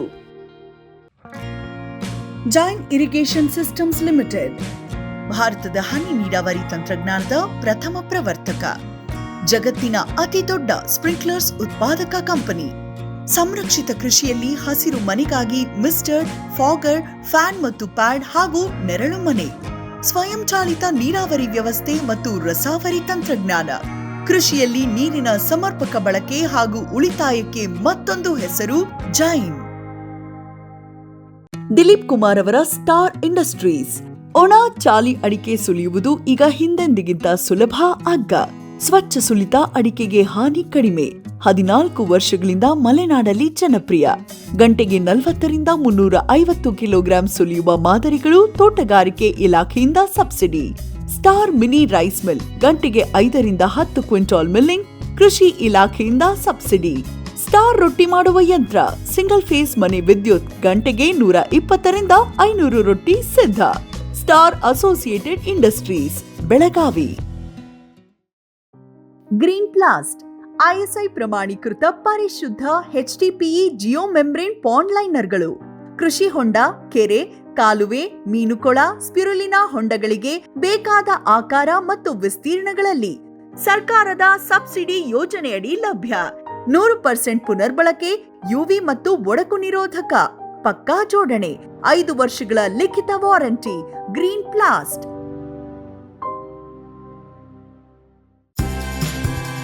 ಕದಂಬ ಅಗ್ರಿಟೆಕ್, ರಾಜ್ಯದ ಜನಪ್ರಿಯ ಸೋಲಾರ್ ಪಂಪ್. ಅತ್ಯಧಿಕ ಕಾರ್ಯಕ್ಷಮತೆಯ ಸೋಲಾರ್ ಪ್ಯಾನೆಲ್ ಮತ್ತು ಶಕ್ತಿ ಸೋಲಾರ್ ಪಂಪ್. ವಿದ್ಯುತ್ ಕಣ್ಣಾಮುಚ್ಚಾಲೆಯಿಂದ ಮುಕ್ತಿ, ಬೆಳಗಿನಿಂದಲೇ ಹಗಲು ನೀರಾವರಿ. 25 ವರ್ಷಕ್ಕೂ ಹೆಚ್ಚು ಬಾಳಿಕೆಯ ಸೋಲಾರ್ ಪ್ಯಾನೆಲ್ ಮತ್ತು ಸ್ಟೇನ್ಲೆಸ್ ಸ್ಟೀಲ್ ಸೋಲಾರ್ ಪಂಪ್. ನಂಬಿಕಾರ್ಹ ಸೋಲಾರ್ ಪಂಪಿಗೆ ರಾಜ್ಯದ number 1 company Kadamba agritech. Sir, ಈಗ ರೋಗ ಕೀಟದ ಸಮಸ್ಯೆ ಇದಕ್ಕೆ ಏನು ಜಾಸ್ತಿ ಸರ್? ಈಗ ರೋಗ ಅಂದ್ರೆ ರೀ, ಈಗ ಕಾಯಿಗೆ ಬೃಷಿ ಅಂದ್ರೆ ಇದ್ದು ಬರ್ತೈತ್ರಿ. ಆಮೇಲೆ ಹುಳದ ಕೀಡೆ ಇದ್ದು ಬರ್ತೈತಿ ಹುಳ. ಅಷ್ಟೊಂದೇನು ರೋಗ ಬಾಧೆ ಅದು ಇರಂಗಿಲ್ಲ. ಆದ್ರೂ ಥಂಡಿ ಮಳೆಗಾಲನಾಗ ಥಂಡಿಗೆ ಸ್ವಲ್ಪ ಅಂದ್ರೆ ಅದು ಅಂಜುದ ಮಳೆಗಾಲ ಥಂಡಿಗೆ ಅಷ್ಟೇ ರೀ. ಟೆಂಪ್ರೇಚರ್ ಆಯ್ತಂದ್ರೆ ಅವಾಗೇನು ಅಷ್ಟೊಂದೇನು ಪ್ರಾಬ್ಲಮ್ ಬರಂಗಿಲ್ಲ. ಅಪ್ ಟು ಜನವರಿಯಿಂದ ಇನ್ನು ಮುಂದೆ ಅದಕ್ಕೆ ರೋಗದ ಬಾಧೆ ಏನೂ ಇಲ್ಲ. ಅದಕ್ಕೇನು STP ಸ್ಪ್ರೇಯರ್ ಇಟ್ಕೊಂಡಿದ್ರಿ? ಹೌದು, ಇಟ್ಕೊಂಡಿವ್ರಿ. ಅಲ್ಲಿಂದನೇ ಎಳೆದು ಸ್ಪ್ರೇ ಮಾಡಿಬಿಡ್ತೀವಿ. ಈ ರೋಗ 200 ಲೀಟರ್ ನೀರು ಹಾಯಿಸ್ಬಿಡು ಹಾರಿಸು ಸ್ಪ್ರೇ ಮಾಡೋದು. ಏನೇನು ಮಾಮೂಲಿ ಏನು ರೊಟೇಷನಲ್ಲಿ ಏನೇನು ಸ್ಪ್ರೇ ಮಾಡ್ತೀರಿ ಸರ್? ಸ್ಪ್ರೇಯರ್ ನಾವು ಸಾಪು, ಎಮ್ಯಾಂಬ್ಯಾಕ್ಟಿ ನೋಡ್ತೀವಿ. ಆಮೇಲೆ ಕಸ್ಟಡಿ, ಇಂಡೆಕ್ಸ್, ನೇಟಿವ್. ಓಕೆ, ಇಷ್ಟು ಕೆಮಿಕಲ್ ಅಂದ್ರೆ ಥಂಡಿ ಒಳಗೆ ಹೆಂಗಿತ್ರಿ ಕಸ್ಟಡಿ, ನೇಟಿವ್, ಆಮೇಲೆ ಇಂಡೆಕ್ಸ್ ತೊಗೊಂಡಿವಿ. ಅದಾದ್ಮೇಲೆ ರೆಗ್ಯುಲರ್ ಆಗಿ ನಾವು ಸಾಪ, ಆಮೇಲೆ ಎಮ್ಯಾಂಬ್ಯಾಕ್ಟಿ ತಗೋತೀವಿ ಹೆಚ್ಚಿಗೆ. ಅವಾಗ ಎಲ್ಲೆಲ್ಲಿ ಸ್ವಲ್ಪ ಕಾಣತ್ತಂದ್ರೆ ಅವಾಗ ತೊಗೊಂಡ್ಬಿಡೋದು ಸ್ಪ್ರೇ. ಪ್ರಿಕಾಷನರಿ ಅದು ಏನೋ ನಾವು ಕಾಣಲಿಲ್ಲ ಅಂದ್ರೂ ನಾವು ಪ್ರಿಕಾಷನ್ ತಗೋತೀವಿ. ನಾವು 8-10 ದಿವಸಕ್ಕೆ ಒಂದ್ಸಲ ಸ್ಪ್ರೇ ತಗೊಳ್ಳಬೇಕು. ಏನೂ ಇಲ್ಲ ಅಂದ್ರೆ 10 ರಿಂದ 15 ದಿವಸಕ್ಕೆ ಒಂದ್ಸಲ ತಗೊಳ್ಬೇಕು. ರೊಟೇಷನ್ ಅಲ್ಲಿ ಸ್ಪ್ರೇಗಳು. ನಮ್ಮ ಟಾರ್ಗೆಟ್ ಒಂದೇ ಇದ್ರಿ, ಒಟ್ಟು ನಮ್ಮ ಕ್ರಾಪ್ ಚಲೋ ಒಳ್ಳೇದು ಬರ್ಬೇಕಷ್ಟೇ. ಒಟ್ಟ ಉತ್ಪನ್ನ ಬೇರೆದವ್ರು ಅವ್ರು ಬೇಕಾದಂಗೆ ತರಲಿ, ಆದ್ರೆ ಅವ್ರಕ್ಕಿಂತ ನಾವು ಒಳ್ಳೇದು ಚಲೋ ತರ್ಬೇಕು. ಅದು ಒಂದೇ ಟಾರ್ಗೆಟ್. ಅದು ಒಂದೇ ರೀ. ಬೇರೆ ನಾವು ಏನೂ ವಿಚಾರ ಮಾಡಂಗಿಲ್ಲ. ರೊಕ್ಕ ದುಡ್ಡು ರೂಪಾಯಿ ಗಳಿಸ್ಬೇಕಂತ ಏನೂ ಇಲ್ರಿ. ಅದು ಒಂದೇ ಟಾರ್ಗೆಟ್ ಏನ್ರಿ, ನಮ್ಮ ಕ್ರಾಪ್ ಒಟ್ಟು ಚಲೋ ಬರ್ಬೇಕು ಅಷ್ಟೇ. ಅದು ಒಂದೇ. ಸರ್, ಇದಕ್ಕೆ ಗೊಬ್ಬರಗಳ ನಿರ್ವಹಣೆ ಯಾವ ರೀತಿ ಮಾಡ್ತೀವಿ? ಯಾವ್ಯಾವ ಗೊಬ್ಬರ? ಒಂದು ತಿಪ್ಪಿ ಖತ ಹಾಕ್ತೀವಿ. ಸಗಣಿ ಗೊಬ್ಬರ ಹಾಕ್ತಿವಿ. ಆಮೇಲೆ ಅದ್ರಾಗ ಕುರಿ ಕತ್ತಾನು, ಸಗಣಿ ಗೊಬ್ಬರ, ಕುರಿ ಕತ್ತ, ಆಮೇಲೆ ನಮ್ದು ಫ್ಯಾಕ್ಟ್ರಿದ ಬೂದಿ ಬರ್ತಿದೆ, ಅದನ್ನು ಎಲ್ಲಾನು ಕಾಂಪೋಸ್ಟ್ ಎಲ್ಲಾನು ಅದು ಮಿಕ್ಸರ್ ಮಾಡ್ಕೊಂಡು ಅದನ್ನ ಪ್ರತಿ ಒಂದು ಗಿಡಕ್ಕೆ 2 ಬುಟ್ಟಿ ಹಾಕ್ತಿವ್ರಿ. ಒಂದು ಗಿಡಕ್ಕೆ ಆ ಸೈಡ್ ಆಮೇಲೆ ಈ ಸೈಡ್ 2 ಸೈಡ್ ಅಂದ್ರೆ ಹಿಂಗೆ ಇಷ್ಟು ಒಂದು 5 ಫುಟ್ ಇದ್ರೊಳಗೆ ಡಿಸ್ಟೆನ್ಸ್ ಹಾಕ್ಬೇಕು. ಹಾಕಿದ್ಮೇಲೆ ಸಾಯಿಲ್ ಅಪ್ಲಿಕೇಶನ್ ಎಲ್ಲಾನು ಆಗ್ತೈತಿ ರೀ. ಈಗ 10-26 ಆಗಲಿ ಎಲ್ಲಾನು ಮೈಕ್ರೋನ್ಯೂಟ್ರಿಯೆಂಟ್ ಪ್ರತಿಯೊಂದು ಎಲ್ಲಾನು ಹಾಕ್ಬೇಕು. ಆಮೇಲೆ ವಾಟರ್ ಸಾಲ್ಯುಬಲ್ ಅಂದ್ರೆ ಇದು ಎಷ್ಟು ದಿವಸದ ಅಂತರ? ಒಂದೊಂದು ಇಲ್ಲ, ಈ 1 ಟೈಮ್ ಅಷ್ಟೇ, ವರ್ಷದಲ್ಲಿ 1 ಟೈಮ್ ಮಾಡ್ತೀವಿ. ಆದ್ರೆ ಎಲ್ಲ ಕಾಂಬಿನೇಷನ್ ಇದು ಮಾಡಿ ಸಾಯಿಲ್ ಅಪ್ಲಿಕೇಶನ್ ಪ್ರತಿ ಒಂದು ಗಿಡಕ್ಕೆ 1 kg ಸಾಯಿಲ್ ಅಪ್ಲಿಕೇಶನ್ ಯಾವಾಗ ನಾವು ಸಗಣಿ ಗೊಬ್ಬರ ಹಾಕಿ ಹರಗ್ತೀವಲ್ಲ ಆಗಸ್ಟ್ನಾಗ, ಆ ಟೈಮ್ದಾಗ ಹಾಕ್ಬೇಕು. ಒನ್ ಟೈಮ್ ಅಷ್ಟೇ. 1 ಟೈಮ್ ಅದಾದ ನಂತರ ನೀವು ವಾಟರ್ ಸಾಲ್ಯುಬಲ್ ಕೊಡ್ಬೇಕು. ಅದಕ್ಕೆ ಮೈಕ್ರೋನ್ಯೂಟ್ರಿಯೆಂಟ್ ವಾಟರ್ ಸಾಲ್ಯುಬಲ್ ಎಲ್ಲ ಕೊಡ್ಬೇಕು. ಅವಾಗ ಒಂದು 15 ದಿವಸಕ್ಕೆ ಒಂದು 10 ದಿವಸಕ್ಕೆ ಕೊಡಬೇಕು ವಾಟರ್ ಸಾಲ್ಯುಬಲ್ ಬೇಕಿದೆ. ಓಕೆ, ಹೆಂಗಿದ್ರು ಹೂ ಕಾಯಿ ಕೊಡೋ ಟೈಮಲ್ಲಂತೂ ಇದು SOP ಜಾಸ್ತಿ ಸರ್. ಪೊಟ್ಯಾಷಿಯಂ ನೈಟ್ರೇಟ್ದು 13-0-45 ಜಾಸ್ತಿ. ಯಾಕಂದ್ರೆ ಹೂ ಕಾಯಿ ಬೆಲೆ ಟೈಮಲ್ಲಿ ನಿಮಗೆ 13-40-43 ಇದು ಕೊಡ್ತೀವಿ. 13-40 ಅದಾದ್ಮೇಲೆ ನೀವು ಈಗ ಕ್ಯಾಲ್ಸಿಯಂ ಬೋರಾನ್ ಇದು ಬರ್ತಿದ್ರಿ, ಏನ ಕ್ಯಾಲ್ಸಿಯಂ ನೈಟ್ರೇಟ್ ವಿತ್ ಬೋರಾನ್. ಅದ್ರಲ್ಲಿ ಅದು ಕ್ಯಾಲ್ಸಿಯಂ ಬೋರಾನ್ ಬೇಕ್ರಿ ಇದಕ್ಕೆ ಅವಶ್ಯಕತೆ ಹೆಚ್ಚಿಗೆ. ಕ್ಯಾಲ್ಸಿಯಂ ಯಾವಾಗ ಹೂ ಮತ್ತು ಸೆಟ್ಟಿಂಗ್ ಆದ್ಮೇಲೆ ಬೋರಾನ್ ಬೇಕು. ಅದಕ್ಕಿಂತ ಮೊದಲು ಅದು ರೆಕಮೆಂಡೆಡ್ ಡೋಸ್ ಏನಿರುತ್ತೆ ಅದು ಅಷ್ಟು ಹಾಕಿ ಸುಮ್ಮಿರೋದು. ಒಂದ್ಸಲ ಆಮೇಲೆ ಇದು ಬೇಕ್ರಿ, ಆಮೇಲೆ ಮೆಗಾಸಿಡ್ ಅದು ಕೊಡ್ಬೇಕು. ಯಾವಾಗ ಗಿಡ ಗ್ರೋತ್ ಮಾಡ್ಬೇಕು. ಆಮೇಲೆ ಹೆಂಗೈತಿ ಇದು ಮೇನ್ ಅಂದ್ರೆ ಥಂಡಿ ಒಳಗೆ ನೀರು ಕಡಿಮೆ ಬಿಟ್ರನ್ನ ಅದು ಸೆಟ್ಟಿಂಗ್ ಆಗೋದು. ಅದಕ್ಕೆ ಸ್ಟ್ರೆಸ್ ಮಾಡ್ಬೇಕು. ಅದಕ್ಕಂದ್ರೆ ಗಿಡಕ್ಕೆ ನೀವು ಅದನ್ನ ಸ್ಟ್ರೆಸ್ ಮಾಡಿದ್ರಂದ್ರೆ ನೀವು ಇದಾಗೋದು, ಸೆಟ್ಟಿಂಗ್ ಆಗೋದು. ಈಗ ಒಂದ್ಸಲ ಈಗ ನೀವು ನಾಟಿ ಮಾಡಿದ್ರಿ, ಈಗ ಒಂದು 5 ತಿಂಗಳಿಗೆ ರೆಡಿ ಆಗತ್ತಾ ಇದು? ನಾಟಿ ಮಾಡಿದ್ಮೇಲೆ 140-150 ದಿವ್ಸಕ್ಕೆ ಹಂಗೆ ಚಲೋ ಕಷ್ಟಪಟ್ರೆ 140-150 ದಿವ್ಸಕ್ಕೆ ಅಂದ್ರೂ ಮಾಲ್ ಕಟಾವಾಗಿ ಬರ್ತದೆ. ಓಕೆ, ಒಂದ್ಸಲ ಕಟಾವು ಮಾಡಿದ್ಮೇಲೆ ಚಾಟ್ನಿ ಮಾಡ್ತೀರಾ? ಒಂದು ಬೆಳೆ ತೆಗೆದ್ಮೇಲೆ ಎರಡನೇದು ಏನಿದ್ರು ಹೈ ಕಮರ್ಷಿಯಲ್ ಆಗುತ್ತೆ. ಎರಡನೇದು ಅವಾಗ ನೀವು ಅಲ್ಲಿಂದ ಮತ್ತೆ ಈಗ ನೀವು ಹೇಳಿದ್ರಿ ನವೆಂಬರಲ್ಲಿ ಮಾಡ್ತೀರಾ, ಒಂದು ಮೇ ಜೂನಲ್ಲಿ ತೆಗಿತೀರ ಒಂದು ಬೆಳೆ, ಆಗಸ್ಟಲ್ಲಿ ಪ್ರೂನಿಂಗ್ ಮಾಡ್ತೀರಾ, ಚಾಟ್ನಿ ಮಾಡಿದ್ಮೇಲೆ ಮತ್ತೆ ಡಿಸೆಂಬರ್ ಸ್ಟಾರ್ಟ್, ಡಿಸೆಂಬರ್ ಜನವರಿ ಸ್ಟಾರ್ಟ್. ಓಕೆ, ಫಸ್ಟ್ನೇ ಕಟಾವಿಗೆ ಏನು ಇಳುವರಿ ಬಂತು ಸರ್? ಸರ್ ನಮ್ದು ಫಸ್ಟ್ ಕಟಾವಿಗೆ ಒನ್ ಮಂತ್ ಅಷ್ಟೇ ಕಟಾವಾಗಿತ್ತು. ನಮ್ದು ಜೂನ್ 2ರಿಂದ ಜುಲೈ 10 ತನಕ ಕಟ್ಟಿಂಗ್ ಐತಿ. ಜೂನ್ 2ಕ್ಕೆ ಸ್ಟಾರ್ಟ್ ಆಗ್ತದೆ ನಮ್ದು. ಅಂದ್ರೆ ನಾವು ಜನವರಿ 22ಕ್ಕೆ ಹಾಕಿ ನಮ್ಮ ಜರ್ಮಿನೇಷನ್ ಹಾಕಿ 20 ದಿವಸ ಆಯಿತು. ಥಂಡಿ ಒಳಗೆ ಸ್ವಲ್ಪ ಲೇಟ್ ಆಯಿತು. ಜೂನ್ 2ಕ್ಕೆ ನಮ್ಮ ಸೆಟ್ಟಿಂಗ್ ಮಾಲ್ ರೆಡಿ ಅಂದರೆ ಸ್ಟಾರ್ಟಿಂಗ್ ಮಾಡಿದ್ವಿ ನಾವು. 1 ತಿಂಗಳಾಗ 6.5 ಟನ್ ನಾವು ಒಂದು 4 ಎಕರೆಗೆ ಕಟ್ಟಿಂಗ್ ಆಯ್ತು. 1 ತಿಂಗಳು ಜೂನ್ 2ರಿಂದ ಜುಲೈ 10 ಮಟ್ಟ 6.5 ಟನ್. 6.5 ಟನ್ ಹೋಯ್ತು. ಓಕೆ, ಇದು 4 ಎಕರೆ, 4.5 ಎಕರೆ. 4.5 ಎಕರೆಯಲ್ಲಿ ಅಷ್ಟಾಯ್ತು. ಈಗೇನು ಎಕ್ಸ್ಪೆಕ್ಟೆಡ್ ಇದೆ ಸರ್? ಏನು ಈ ಸಲ ನೋಡಿ ಸರ್, ಒಂದು ಗಿಡಕ್ಕೆ 20 kg ಹಿಡಿದ್ರೂ ಒಂದು ಎಕರೆಗೆ 500 ಗಿಡ ಅಂದ್ರೆ ಒಂದು 10-12 ಟನ್ ಟಾರ್ಗೆಟ್ ಐತಿ ಈ ಸಲ second crop. Second. Okay sir, ಈಗ ಎವರೇಜು ಏನು ರೇಟು ಸಿಕ್ಕರೆ ಬೆಸ್ಟ್ ಅಂತೀರಾ? ಈಗ ಬಿಡಿ, ಈಗ ಮಾರ್ಕೆಟ್ ಅಂತೂ ಫ್ಲಕ್ಚುಯೇಟ್ ಆಗ್ತಾನೆ ಇರುತ್ತೆ. ಎವರೇಜ್ ನೋಡ್ರಿ 30-40 ಸಿಕ್ಕರೂ ಸಾಕು. ಎವರೇಜ್ 30 ಸಿಕ್ಕರೂ ಎಕರೆಗೆ 3 ಲಕ್ಷ ಮಾಡ್ಬೋದು ಆಗುತ್ತೆ. ಓಕೆ, ಅದು ಈಗ ಎಕರೆವಾರು ಹೌದು ಸರ್. ಈಗ ನೀವು ಹೇಳಿದ್ರಿ 4.5 ಎಕರೆಗೆ 10 ಟನ್ 12 ಟನ್ ತೆಗಿಬೇಕಂತ. ಇಲ್ಲ, ಎಕರೆಗೆ 12 ಟನ್. ಎಕರೆಗೆ 12 ಟನ್. ಓಕೆ, ಒಂದು ಗಿಡಕ್ಕೆ ನೀವು 20 kg. ಒಂದು ಎಕರೆಗೆ ಅಂದರೆ 400-500 ಗಿಡ ಕುಣ್ತೀವಿ. 470 ಕುಣ್ತೀವಿ. ಒಂದು ಗಿಡಕ್ಕೆ 20 kg ಅಂದ್ರೆ ಒಂದು 10-12 ಟನ್ ಬಿಟ್ಟು ಬಿಡಿ. ಓಕೆ, ಅಂದ್ರೆ ಎಕರೆಗೆ ನಾವು 10 ಟನ್ ಟಾರ್ಗೆಟ್. ಕೆಜಿ 30 ರೂಪಾಯಿ ಸಿಕ್ಕರು 3 ಲಕ್ಷ. 3 ಲಕ್ಷ ಆಗುತ್ತೆ. ಖರ್ಚು ಎಷ್ಟಾಗುತ್ತೆ ಸರ್ ಎಕರೆಗೆ? ಇದು ಖರ್ಚು ನೋಡಿ ಸರ್, ಇದು ಒಂದು ಹಂಗೆ ಒಳ್ಳೆ ಖರ್ಚು ಜಾಸ್ತಿನೇ ಮಾಡ್ಬೇಕ್ರಿ. ಖರ್ಚು ಹೆಚ್ಚು ಮಾಡ್ತೀರ ಅಷ್ಟು ಉತ್ಪಾದನೆ ಕ್ವಾಲಿಟಿ ಬರ್ತೈತೆ. ಹೌದು, ಕ್ವಾಲಿಟಿ ಬರ್ಬೇಕು. ನಾವು ಒಂದು 60,000 ಮಾಡಿದ್ರು 1 ಲಕ್ಷ ಮಟನೂ ಮಾಡುದ್ರಿ. ಅಂದ್ರೆ ನಮ್ಮ ಟಾರ್ಗೆಟ್ ಏನೈತಿ ಅಂದ್ರೆ 30 ಮಾರುತ್ತಂತೆಲ್ಲ. ಮಾರ್ಕೆಟ್ನಾಗ 100 ರೂಪಾಯಿ ಸಿಕ್ಕರೆ ಅವಾಗ ನೀವು 10 ಲಕ್ಷ ಆಗ್ಬೋದು ಎಕರೆಗೆ. ಹೇಳಕ್ಕಾಗಿಲ್ಲ, 30 ಆಗಲಿ ಅಂದ್ರೆ ಒಂದು ಎಕರೆಗೆ 1 ಲಕ್ಷ ರೂಪಾಯಿ ಟಾರ್ಗೆಟ್. ಅಂದ್ರೆ ಖರ್ಚು ಮಾಡಬೇಕು. ಅಷ್ಟು ಹೆಚ್ಚಿಗೆ ಮಾಡಿದ್ರೆ ಹೆಚ್ಚಿಗೆ ಉತ್ಪನ್ನ ಕ್ವಾಲಿಟಿ ಬರ್ಬೇಕು. ಓಕೆ, ಅಷ್ಟೇ ಸರ್. ಈಗ ಇದು ಕೆಲವೊಂದು ಏನಾಗಿದೆ ಅಂದ್ರೆ ಗಿಡಗಳು ಇದು ಕೆಳಗಡೆ ಬಾಗಿದಾವಲ್ಲ ಸರ್, ಅದನ್ನ ಏನು ಈ ಮೇಲೆ ಎತ್ತು ಕಟ್ತೀರಾ? ಹೌದು, ಕಟ್ಟಬೇಕ್ರಿ. ಅದು ಕಟ್ಟತೀವಿ. ಈಗ ಅದಕ್ಕೆ ಅಂದ್ರೆ ಹೆಂಗಿತ್ತು, ತಳಗಿನ 1 ಫುಟ್ ತಳಗ ಏನೈತಿಲ್ಲ ಅದೆಲ್ಲ ಬ್ರಾಂಚಸ್ ತೆಗೆದೇ ಬಿಡ್ಬೇಕು. ಅದು ಅಂದ್ರೆ ನಾವು ಫಸ್ಟ್ ಟೈಮ್ ಆದ್ರೆ ಅದು ನಾವು ಒಂದು ಸ್ವಲ್ಪ ಮಿಸ್ಟೇಕ್ ಮಾಡಿ ಒಂದೊಂದ್ಸರಿ 1 ಫೀಟ್ ತಳಗಿನ ಬ್ರಾಂಚಸ್ ಎಲ್ಲ ತೆಗೆದೇ ಬಿಡ್ತಾವ. ಅವಾಗ ಫಸ್ಟ್ ಟೈಮ್ ಪ್ರೂನಿಂಗ್ ಮಾಡ್ತೀವಲ್ಲ ಅವಾಗ 1 ಫೂಟ್ ತಳಗ್ ಕೈಬಾರ್ದು. 1 ಫೂಟ್ ಮ್ಯಾಗ 1 ಫೂಟ್ ತಳಗಿನ ಬ್ರಾಂಚಸ್ ಎಲ್ಲ ತೆಗೆದಾಕ್ಬಿಡ್ಬೇಕು ಅಷ್ಟೇ. ನೆಲಕ್ಕೆ ತಾಗಲಾರ್ದಂಗೆ ಮೇಲ್ಗಡೆ ಇರೋದು. ಈಗ ಬಿದ್ದಿರೋವೆಲ್ಲ ಆಗಿದ್ರೂ ಅದನ್ನ ಕಟ್ ಹಾಕಿಬಿಡ್ಬೇಕು. ಅಂದ್ರೆ ಕಟ್ಟಿ ಅದನ್ನ ವೈರ್ಲೆ ಹಾಕಿ ಕಟ್ಟಿಬಿಡ್ತೀವಿ ನಾವು. ಕಟ್ಟಿಬಿಡ್ತೀರಿ. ಓಕೆ ಸರ್, ಅಂತರ ಬೆಳೆ ಏನಾದರೂ ತೆಗಿಬೋದಾ? ಅಂತರ ಬೆಳೆ ನಾವು ಸ್ಟಾರ್ಟಿಂಗ್ ಮೊದಲೇ ಮಾಡ್ಬೋದು ನಾವು. ಜಂಡು ಹಚ್ಚಿದ್ರು ನಾವು. ಜಂಡು ಅಂದ್ರೆ ಒಂದು ಗಿಡದ ನಡು ಒಂದು ಹಚ್ಚಿದ್ರು. ಅಂದ್ರೆ 3 ಅದು ಸ್ಟಾರ್ಟಿಂಗ್ ಒಂದು 2-3 ತಿಂಗಳು ಬೆಳೆ ಬರುವಂತ ತೆಕೋಬಹುದು ಇದರಲ್ಲಿ ನುಗ್ಗಿಯಲ್ಲಿ. ಅದ್ರಾಗೂ ನಾವು ಜಂಡು ಚಲೋ ಬರ್ತದೆ. ನಾವು ಮಾಡಿದ್ವಿ. ಅದು ಒಂದು 30-40 ಸಾವಿರ ರೂಪಾಯಿ ಆಯ್ತು. ಓಕೆ, ಅಂದ್ರೆ ಅಂತರ ಬೆಳೆನೂ ತೆಗಿಬೋದು. ಫಸ್ಟ್ ಕ್ರಾಪ್ ಬರ್ಬೋದು ಸರ್. ಈಗ ಈ ನುಗ್ಗೆ ಗಿಡದಲ್ಲಿ ಹೂಗಳ ಸಂಖ್ಯೆ ಜಾಸ್ತಿ ಸರ್, ಸಿಕ್ಕಾಪಟ್ಟೆ ಹೋಗುತ್ತೆ. ಹೂವಿಂದ ಕಾಯಿ ಆಗುವಂಥ ಸೆಟ್ಟಿಂಗ್ ಹೆಂಗಿದೆ ಸರ್ ಇದು? ಸೆಟ್ಟಿಂಗ್ ಅದು ಕ್ಲೈಮೇಟ್ಗೆ ಹೋಗುತ್ತೆ ಸರ್. ಅಂದರೆ ಥಂಡಿಗೆ ಸೆಟ್ಟಿಂಗ್ ಅಷ್ಟೊಂದು ಹೆಚ್ಚಿಗೆ ಆಗಂಗಿಲ್ಲ. ಟೆಂಪ್ರೇಚರ್ 30-35 ಸೆಟ್ಟಿಂಗ್ ಅಂದರೆ ಟೆಂಪ್ರೇಚರ್ ಅಲ್ಲಿ ಆ ಟೆಂಪ್ರೇಚರ್ ಒಳಗೆ ಸೆಟ್ಟಿಂಗ್ ಜಾಸ್ತಿ ಆಗುತ್ತೆ. ಹೌದು. ಓಕೆ ಸರ್, ಈಗ ಕ್ವಾಲಿಟಿ ಗುಣಮಟ್ಟ ನೋಡೋದಾದ್ರೆ ಈ ಓಡಿಸಿ ತಳಿ ಸ್ಪೆಷಾಲಿಟಿ ಏನು ಸರ್? ಉದ್ದ ಬರೋದು, ಶೈನಿಂಗ್ ಬರೋದು, ಆ ರೀತಿ ಎಲ್ಲ ಕಂಡೀಷನ್ ಇದೆಯಾ? ಹೌದು, ಅದು ಇದು ಉದ್ದ ನೋಡ್ರಿ 2 ಫೂಟ್ ಮಟನು 2-2.5 ಫೂಟ್ ಮಟನು ಉದ್ದ ಆಗುತ್ತೆ ರೀ. ಆಮೇಲೆ ರೌಂಡ್ ಶೇಪ್ ಅಂದ್ರೆ ಚಂದ ಸೈಜು ಚೆನ್ನಾಗಿರುತ್ತೆ ಸರ್. ತಿನ್ನಕ್ಕೆ ಟೇಸ್ಟು ಭಾರಿ ಇದೆ. ಅಂದ್ರೆ ಅದ್ರ ಸಟ್ಟೆ ಅಂದ್ರೆ ಮ್ಯಾಗಿಂದ ಇದು ತಿಳು ಇರ್ತದೆ. ಅಂದ್ರೆ ಅದ್ರೊಳಗಿಂದ ಫ್ರೂಟ್ ಪಲ್ಪ್ ಏನಿರ್ತಲ್ಲ ಹೆಚ್ಚಿಗೆ ಇರ್ತೈತೆ. ಹೌದು, ಹಂಗಾಗಿ ಇದಕ್ಕೆ ಜಾಸ್ತಿ. ಈಗ ಕೆಲವೊಂದು ಕಡೆ ಕೇಳಿದೀವಿ ಸರ್ ನಾವು, ಈಗ ಪ್ಯಾಕಿಂಗ್ ಮಾಡಬೇಕಾದ್ರೆ ಆ ಕಾರ್ಟೂನ್ ಬಾಕ್ಸಲ್ಲಿ ಎಷ್ಟು ಲೆಂತ್ ಬರುತ್ತೆ ಅಷ್ಟಿದ್ದಾಗ ಬೆಸ್ಟು, ಆ ಸೈಜಿಗೆ ಓಡಿಸಿ ಬರುತ್ತೆ ಅಂತ ಕೇಳಿದ್ವಿ. ಹಂಗೆ ಬರುತ್ತೆ ಇದು?